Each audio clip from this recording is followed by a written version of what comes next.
Assalamualaikum warahmatullahi wabarakatuh. Sebelumnya perkenalkan, nama saya Rafli Zainul Arif, NPM 02 2016 109274. Di kesempatan kali ini saya akan mempresentasikan tentang pengertian metal forming. Pengertian metal forming adalah proses pembentukan logam dengan menggunakan gaya tekan untuk mengubah bentuk dan ukuran logam yang dikerjakan agar sesuai dengan bentuk benda yang kerja diinginkan. Secara umum, proses metal forming atau pembentukan logam dapat dibagi menjadi empat. Yang pertama, pressing, drawing, bending, dan yang terakhir sharing. Sedangkan jenis proses metal forming yang berdasarkan proses pengerjaannya dibagi menjadi dua. Yang pertama, hot working process atau proses pengerjaan panas.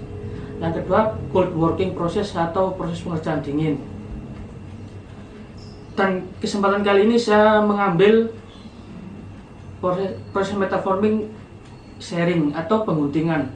Sharing atau pengguntingan juga dikenal sebagai die cutting, adalah proses pemotongan bahan tanpa pembentukan chip atau tanpa menggunakan burning atau melting. Jika cutting blade berbentuk melengkung, bisa dinamakan blanking, piercing, notching, dan trimming.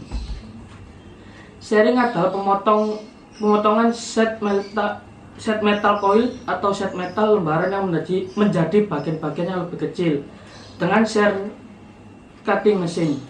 Hasil pemotongan akan menjadi material untuk proses selanjutnya, seperti proses drawing atau forming. Proses pengguntingan atau sharing merupakan proses pemotongan dengan cara menekan dua sisi pisau tajam ke lembaran logam atau sheet metal. Operasi tipe sharing ini digunakan dalam pengerjaan logam dan juga dengan kertas dan plastik. Kelebihan dan kekurangan ada 5. Yang pertama, kelebihan: tidak perlu pemanas karena proses sharing ini termasuk cold working. Yang kedua, hasil permukaan akhir lebih baik. Yang ketiga, kontrol dimensi baik. Yang keempat, kontaminasi dapat dikurangi. Yang kelima, sifat strength, fatigue, dan wear meningkat. Kekurangannya, yang pertama, gaya tekan yang dibutuhkan lebih besar. Yang kedua, peralatan mesin berat. 3, sifat ductility menurun. Keempat, permukaan logam harus bersih. Kelima, tegangan sisa yang tidak diinginkan terjadi. Yang terakhir, cacat atau defect bisa terjadi pada permukaan part, dan cacat-cacat tersebut tidak hanya merugikan secara penampilan, namun juga merugikan secara mekanis. Ada beberapa cacat permukaan yang bisa dijumpai pada sheet metal. Cacat permukaan tersebut seperti kerak, karat, goresan, cungkilan, lubang, dan sobekan. Sekian dari saya. Wassalamualaikum warahmatullahi wabarakatuh.